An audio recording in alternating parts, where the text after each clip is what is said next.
تبارک و تعالیٰ یہ فرماتے ہیں کہ ہم نے ان کے اندر معصیت کی کوئی چیز نہیں پائی، تو مطلب یہ ہوا کہ حضرت آدم علیہ نبینا علیہ السلام اور حوا علیہ السلام کے دل میں اللہ تبارک و تعالیٰ کے اس حکم کی جو منائی کا حکم تھا وہ اس وقت ان کے دل سے رفع ہو گیا تھا۔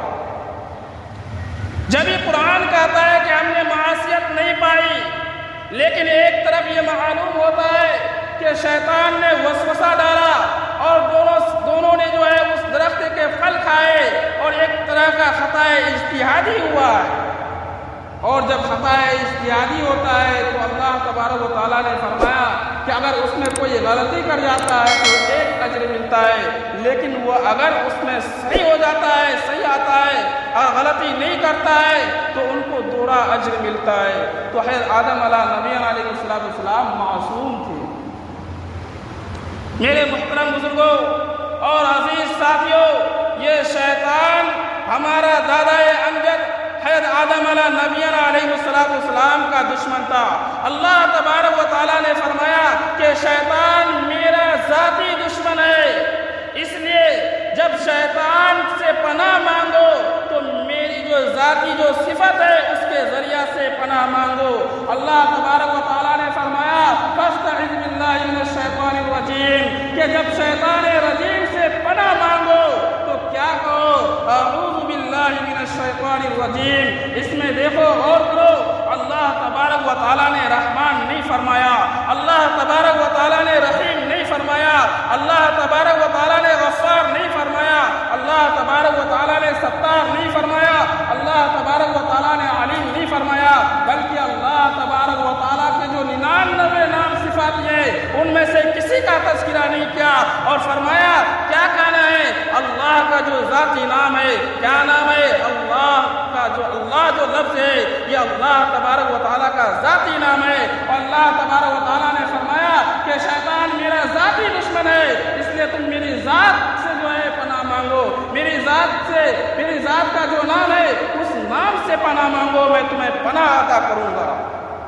میرے محترم بزرگوں اور عزیز ساتھیوں، انسان کو شیطان ورغلاتا ہے، وسوسہ ڈالتا ہے، لیکن شیطان سے بھی ایک بڑا گرو گھنٹال جو 2400 گھنٹہ ہمارے اندر رہتا ہے وہ نفس ہے۔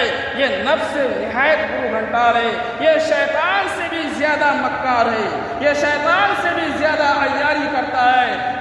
انسان کو شیطان کے علاوہ ایک اور دشمن ہے جو نفس ہے، بلکہ یوں کہنا چاہیے کہ انسان کا سب سے پہلا دشمن وہ نفس ہے اور دوسرا دشمن ابلیس ہے۔ میرے محترم بزرگوں اور عزیز ساتھیوں، علماء کرام نے فرمایا کہ ہم کیسے معلوم کریں کہ یہ وسوسہ، یہ گناہ کا وسوسہ شیطان کی طرف سے ہے یا نفس کی طرف سے؟ روایت میں آتا ہے کہ اللہ کے نبی صلی اللہ علیہ وسلم نے فرمایا جب تمہارے دل میں کوئی گناہ کا کام ہو، گناہ کا کام آئے تو فوراً اعوذ باللہ من الشیطان الرجیم پڑھ لیا کرو۔ اگر اس کے پڑھنے کی وجہ سے وہ برا خیال، وہ برا گناہ تمہارے دل سے نکل جاتا ہے تو سمجھ لو کہ یہ شیطان کے طرف سے ہے، اگر نہیں نکلتا ہے پھر سمجھ لو کہ تمہارا سب سے بڑا دشمن، سب سے پہلا دشمن نفس ہے، یہ نفس کی طرف سے ہے۔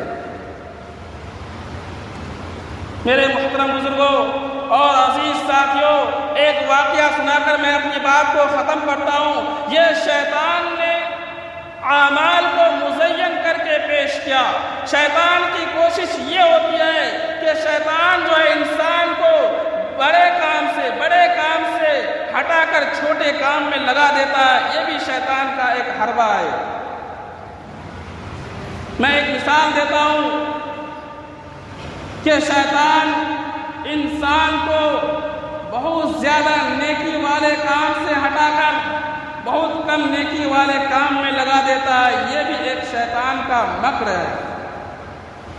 ایک مرتبہ ایک عابد تھا، بزرگ تھا، تہجد کا عمل ہمیشہ ان کی زندگی میں رہا، ہمیشہ تہجد کی نماز پڑھتا تھا۔ ایک مرتبہ تھکاون کی وجہ سے محنت زیادہ کرنے کی وجہ سے رات میں آنکھ لگ گئی، تہجد کی نماز قضا ہو گئی، صبح اٹھا، اٹھنے کے بعد اللہ تبارک و تعالیٰ کے سامنے ہاتھ پھیلا کر آوازاری کیا، گڑ گڑایا، خوب رویا، خوب آنسو بہایا۔ اللہ تبارک و تعالیٰ نے اس کے آنسو بہانے کی وجہ سے اتنا ثواب ان کو مرحمت فرمایا کہ پورے سال اگر تہجد کی نماز پڑھتا پھر بھی اتنا ثواب ان کو نہیں مل پاتا۔ ایسے ہی ایک مرتبہ پھر آنکھ لگ گئی، شیطان آیا اور اس بزرگ کا پیر دبا کر کے ان کو جگا دیا، اور وقت نکلنے ہی والا تھا کہ اس کو جگا دیا۔ جیسے ہی بزرگ صاحب اٹھے، کہا تو بڑا بھلا معلوم ہوتا ہے، تو میرا خیر خواہ ہے، تم نے مجھے عین وقت پر جگا دیا، نہیں تو میری تہجد کی نماز قضا ہو جاتی۔ اس نے کہا کہ اب بھی میں نے تمہارا بھلا نہیں چاہا ہے۔ کہا بتاؤ تم کون ہو؟ کہا میں ابلیس ہوں۔ کہا ابلیس ایک مسلمان کا خیر خواہ ہو نہیں سکتا؟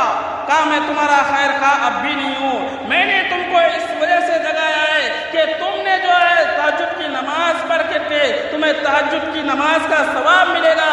اگر تہجد کی نماز تمہاری قضا ہو گئی پھر تم صبح اٹھ کر کے اللہ کے سامنے رو گے، گر گراؤ گے، آنسو بہاؤ گے، یہ مجھ سے برداشت نہیں ہو سکتا ہے۔ اس سے بہتر یہ ہے کہ تم تہجد کی نماز پڑھ کر کے تہجد کی ثواب لے لو، یہ بہتر ہے۔ تو دیکھا آپ نے کہ شیطان نے بڑے نیک کاموں سے ہٹا کر کے چھوٹے نیک کاموں میں لگا دیا۔ یہ بھی ایک شیطان کا وسوسہ ہوتا ہے، ایک حربہ ہوتا ہے۔